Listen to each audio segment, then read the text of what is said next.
Asia के एक प्रसिद्ध मछली पकड़ने वाले बंदरगाह के रूप में ससुन डॉक को इस जगह पर पहचाना जाता है और इस बंदरगाह पर सभापति महोदय बहुत बड़ी संख्या में बंजारा समुदाय के लोग अपनी अपनी रोजी रोटी कमाने के लिए इस जगह पर 20,000 मजदूर काम करते हैं। उन्हें मछली उतारने, अनलोडिंग करने का काम और फिर उसे सफाई करने के लिए, झींगे छीलने के लिए काम करना पड़ता है। उन महिलाओं के लिए विश्राम गृह, छाया की व्यवस्था, पीने के पानी की व्यवस्था, स्वच्छता गृह और उस जगह पर एक उपहार गृह हो, इसकी मांग मैं आपके माध्यम से सरकार से कर रहा हूं।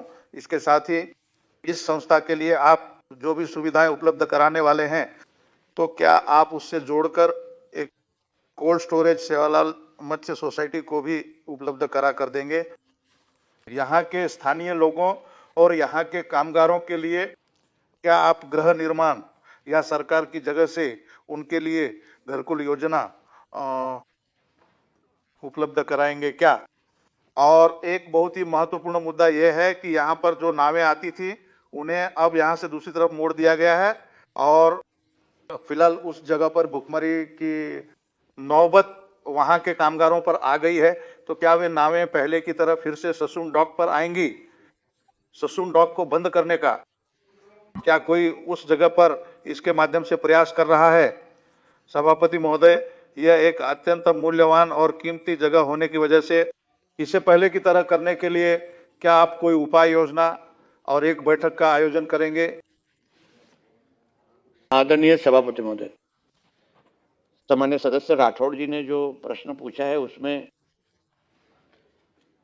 दो भाग है कि इसके अंदर जो हमारे बंजारा समाज के मछुआरे भाई बड़ी मात्रा में वहां पर बैठते हैं, तो उनकी सुविधाओं के बारे में उसका उल्लेख सभापति महोदय आपने भी किया।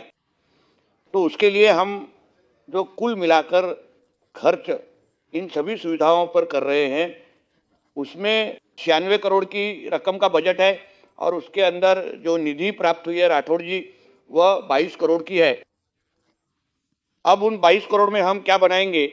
तो महाराष्ट्र मत्स्य उद्योग महामंडल ने कालीन, 6 सीटों वाली 4 कैंटीन टेबल, 3 सीटों वाली 6 कुर्सियां, पंखा, लाइट, मोबाइल चार्जिंग की सुविधा, महिलाओं और पुरुषों के लिए 1 यूनिट के पोटा केबिन में 5 शौचालय वाले ऐसे 2 यूनिट यानी कुल 10 शौचालयों की स्वच्छ पीने के पानी के लिए एमएनसी शेड जो जी पार्ट में है, सी शेड में किया है।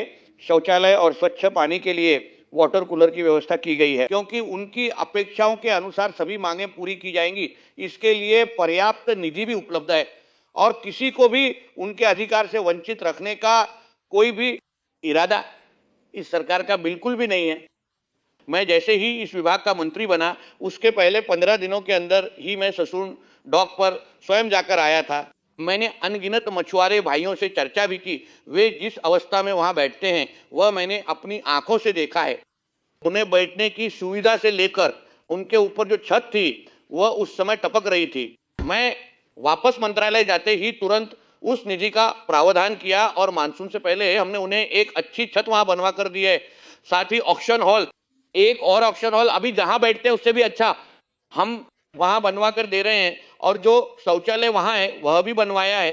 मैंने खुद वहां उसका निरीक्षण किया था, मुझे तो उससे संतोष नहीं हुआ, इसलिए मैंने अधिकारियों से कहकर उसे और भी बेहतर तरीके से बनाने के निर्देश दिए हैं। हाँ, तो संस्था की जो भी उम्मीदें हैं आप मुझे बताइए, कोई बात नहीं, हमारे पास फंड भी काफी है।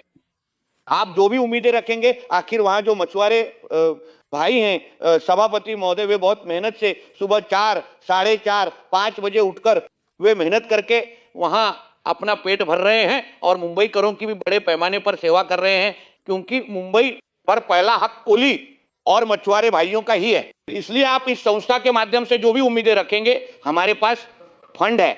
आप लिस्ट मुझे भेजिए। हमारे किए गए कामों के अलावा भी अगर आपके कुछ काम होंगे तो हम बैठक आयोजित करेंगे, आप सबकी बात सुनेंगे। और आपने जो एक मुद्दा उसमें उठाया कि सबको वहां से निकाल दिया जाएगा, तो ऐसा कुछ नहीं है।